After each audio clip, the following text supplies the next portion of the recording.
একটি জমি দুটি দলিল, অঙ্কটা ভীষণ জটিল। যারা প্রতারক বা যারা জমি জালিয়াতির সাথে সরাসরি যুক্ত তাদের কাছে কোনো অঙ্কই জটিল নয়। জটিল অঙ্ককে তারা আইনের ফাঁক ফোকর দিয়ে সহজভাবে সমাধান করে নেয়। আপনি জমি কেনার আগে জানতেই পারবেন না যে জমির মালিক একটা চিটিংবাজ। এই জমি ব্যবসার সাথে যারা যুক্ত তাদের মধ্যে হয়তো কিছু নাম আছে যারা চিটিংবাজ হিসাবেই জনপ্রিয়। তাদের পরিচয় পেলে হয়তো তাদের কাছ থেকে দূরে থাকবেন, কিন্তু যেসব জমির মালিক বা জমির দালাল ভালো মানুষ যে আপনার সাথে প্রতারণা করে সেসব লোকের কাছ থেকে সাবধান হবেন কি করে। অনেক সময় জমির মালিক এই প্রতারণা বিষয়ে অবগত থাকেন না, জমির দালালরা এই কুকীর্তি করে থাকে। আবার অনেক সময় জমির মালিক ও জমির দালাল যৌথভাবে এই বেআইনি কাজকর্ম করে থাকে। ধরুন, আপনি জীবনের সমস্ত সঞ্চয় দিয়ে একটি জমি বা সম্পত্তি কিনলেন, টাকা দিলেন, দলিল রেজিস্ট্রি হলো, কিন্তু জমি বা সম্পত্তির দখল নিতে যাওয়ার সময় বা কিছুদিন পর দেখলেন অন্য এক ব্যক্তি ওই জমি বা সম্পত্তির মালিক হিসাবে দাবি করলেন,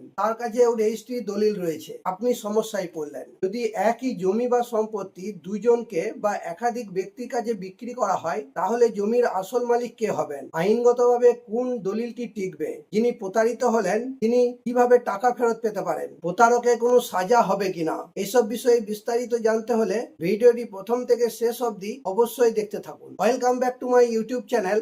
আমি জামিরুদ্দিন ফারুকি। আমি আপনাদের আইনগত শিক্ষা ও পরামর্শ দিয়ে থাকি। ভিডিওটি ভালো লেগে থাকলে এটি লাইক, শেয়ার ও হাইপ করবেন। চ্যানেলে নতুন হলে চ্যানেলটি অবশ্যই সাবস্ক্রাইব করে নেবেন।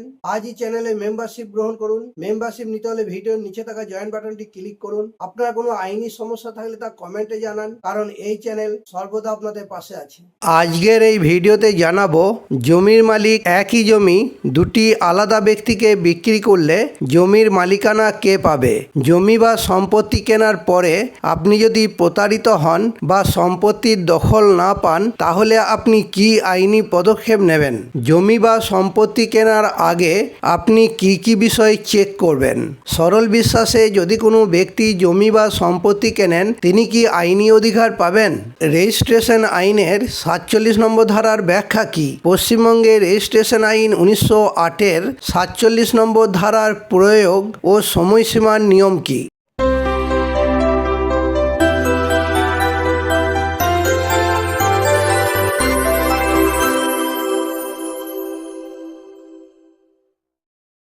জমির মালিক একই জমি দুটি আলাদা ব্যক্তিকে বিক্রি করলে জমির মালিকানা কে পাবে? সম্পত্তি হস্তান্তর আইন 1882-র 48 নম্বর ধারা এবং রেজিস্ট্রেশন আইনের 47 নম্বর ধারা অনুযায়ী একটি মূল নীতি কাজ করে, যাকে বলা হয় সময়ের দিক থেকে যিনি প্রথম, আইনে অধিকারের দিক থেকেও তিনিই প্রথম। সহজ কথায়, এক, প্রথম ক্রেতার অধিকার। জমির মালিক যখন প্রথমবার জমিটি বিক্রি করে রেজিস্ট্রি করে দিলেন, তখনই তিনি ওই জমির মালিকানা বা স্বত্ব হারিয়ে ফেললেন। যেহেতু প্রথম বিক্রির পর বিক্রেতার নিজেরই আর কোনো অধিকার থাকে না, তাই দ্বিতীয়বার ওই একই জমি বিক্রি করার কোনো আইনি অধিকার তার থাকবে না। দুই, আইন অনুযায়ী যে দলিলটি আগে সম্পাদিত এবং রেজিস্ট্রি হয়েছে সেই দলিলটি আইনত মান্যতা পাবে ও কার্যকর হবে। দ্বিতীয় দলিলটি স্বয়ংক্রিয়ভাবেই অবৈধ বা বাতিল বলে গণ্য হবে। জমি বা সম্পত্তি কেনার পরে আপনি যদি প্রতারিত হন বা সম্পত্তির দখল না পান, তাহলে আপনি কি আইনি পদক্ষেপ নেবেন? জমি বা সম্পত্তি কেনার পরে আপনি যদি প্রতারিত হন বা সম্পত্তির দখল না পান, তাহলে আপনি ফৌজদারি ও দেওয়ানি আইন অনুযায়ী যেসব পদক্ষেপ নিতে পারবেন সেগুলি হলো: এক, থানায় এফআইআর বা ফৌজদারি মামলা। বিক্রেতা যেহেতু জালিয়াতি ও প্রতারণা করেছে, তাই তার বিরুদ্ধে থানায় গিয়ে প্রতারণা ও জালিয়াতির অভিযোগে এফআইআর করতে হবে। এর ফলে প্রতারক বিক্রেতার জেল ও জরিমানা দুইই হতে পারে। দুই, টাকা ফেরত ও দলিল বাতিলের দেওয়ানি মামলা। স্পেসিফিক রিলিফ অ্যাক্ট অর্থাৎ সুনির্দিষ্ট প্রতিকার আইন অনুযায়ী আপনি আদালতের মাধ্যমে বিক্রেতার কাছ থেকে সুদ সমেত আপনার দেওয়া সমস্ত টাকা এবং ক্ষতিপূরণ আদায়ের মামলা করতে পারেন এবং পাশাপাশি অবৈধ দলিলটি বাতিলের জন্য আবেদন করতে হবে। 3. জমির নিষেধাজ্ঞা বা ইনজাংশন। মামলা চলাকালীন বিক্রেতা বা অন্য কোনো পক্ষ যাতে ওই জমি তৃতীয় কোনো ব্যক্তির কাছে বিক্রি করতে না পারে বা জমিতে কোনো নির্মাণ কাজ করতে না পারে সেজন্য আদালত থেকে স্থগিতাদেশ বা ইনজাংশন করিয়ে নিতে হবে। জমি বা সম্পত্তি কেনার আগে আপনি কি কি বিষয় চেক করবেন? জমি বা সম্পত্তি কেনার আগে আপনি যেসব বিষয় চেক করবেন সেগুলি হলো: 1. টানা 30 বছরের রেকর্ড অনুসন্ধান। সাব রেজিস্ট্রার অফিসে গিয়ে জমির গত 30 বছরের রেকর্ড এবং ইন্ডেক্স ভালো করে সার্চ করতে হবে যাতে জানা যায় সম্প্রতি জমিটি অন্য কারো কাছে বিক্রি বা বন্ধক রাখা হয়েছে কিনা। 2. মিউটেশন বা নামজারি চেক। বিক্রেতার নামে বর্তমান সময়ে RS ও LR পর্চা এবং খতিয়ান ঠিকঠাক আছে কিনা এবং নিয়মিত খাজনা দেওয়া হচ্ছে কিনা তা BLRO অফিস থেকে যাচাই করুন। 3. জমির দখল। জমি কেনার আগে সশরীরে জমির কাছে যান। স্থানীয় লোকজনকে জিজ্ঞাসা করুন জমির আসল দখল কার কাছে আছে। অনেক সময় কাগজপত্রে জালিয়াতি থাকলেও জমিতে গেলে আসল সত্য জানা যায়। সরল বিশ্বাসে যদি কোনো ব্যক্তি জমি বা সম্পত্তি কেনেন তাহলে তিনি কি আইনি অধিকার পাবেন?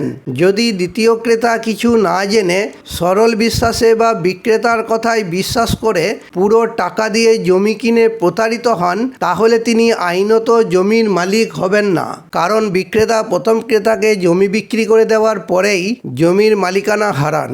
সেক্ষেত্রে শূন্য থেকে মালিকানা তৈরি হতে পারে না। দ্বিতীয় ক্রেতা অর্থাৎ যিনি প্রতারিত হলেন তিনি সুনির্দিষ্ট প্রতিকার আইনের অধীনে আদালতে বিক্রেতা সম্পত্তি ক্রয় করার বা বিক্রেতাকে জেল খাটিয়ে সুদ সমেত টাকা ফেরত চেয়ে মামলা করতে পারেন। রেজিস্ট্রেশন আইনের 47 নম্বর ধারার ব্যাখ্যা কি? সাধারণত কোনো সরকারি আদেশ বা চুক্তি যেদিন সই হয় সেদিন থেকে কার্যকর হয়, কিন্তু দলিলের ক্ষেত্রে 47 নম্বর ধারাটি একটি ব্যাকডেট বা আগের তারিখ থেকে কার্যকারিতার সুবিধা দেয়। আইন বলছে একটি রেজিস্ট্রিকৃত দলিল কার্যকর হবে সেই তারিখ থেকে যে তারিখে দলিলটি সম্পাদন করা হয়েছিল। ধরুন একজন অসাধু ব্যক্তি একই জমি দুবার বিক্রি করার চেষ্টা করছে। তিনি প্রথম ক্রেতার কাছ থেকে টাকা নিয়ে দলিলে সই করলেন অর্থাৎ দলিল সম্পাদন করলেন, কিন্তু দলিলটি সেই তারিখে রেজিস্ট্রি করলেন না। এরপর তিনি অন্য তারিখে দ্বিতীয় ক্রেতার কাছে জমি বিক্রি করলেন ও সেই দিনই রেজিস্ট্রি করে দিলেন। রেজিস্ট্রি করে দেওয়ার পর অন্য কোনো তারিখে তিনি প্রথম ক্রেতাকে জমিটি রেজিস্ট্রি করে দিলেন। এখন দ্বিতীয় ক্রেতা যেহেতু আগে রেজিস্ট্রি করেছেন তিনি জমির মালিকানা দাবি করলেও তিনি মালিকানা পাবেন না, কারণ প্রথম ক্রেতা যে তারিখে দলিল সম্পাদন করেছিল সেই তারিখ থেকে প্রথম ক্রেতাকে জমির মালিক হিসাবে ধরা হবে। পশ্চিমবঙ্গে রেজিস্ট্রেশন আইন 1908-এর 47 নম্বর ধারায় প্রয়োগ ও সময়সীমার নিয়ম কি? পশ্চিমবঙ্গে জমি রেজিস্ট্রি করার ক্ষেত্রে যেসব নির্দিষ্ট নিয়ম মনে রাখতে হবে সেগুলি হলো: 1. 4 মাসের সময়সীমা।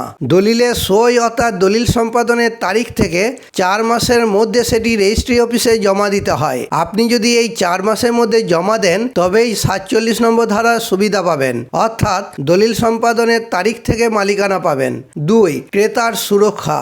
এটি ক্রেতাকে সুরক্ষা দেয় যাতে বিক্রেতা দলিল সম্পাদনের তারিখ ও দলিল রেজিস্ট্রি করার তারিখের মাঝখানে জমিটি অন্য কাউকে হস্তান্তর করতে না পারে। পরামর্শ: 1. রেজিস্ট্রেশন আইন 1908-এর 47 নম্বর ধারাটি দলিলে সুরক্ষা দিলেও যতক্ষণ না আপনি রেজিস্ট্রি করে BLRO অফিসে মিউটেশন করাচ্ছেন ততক্ষণ সরকারি রেকর্ডে আপনার নাম উঠবে না।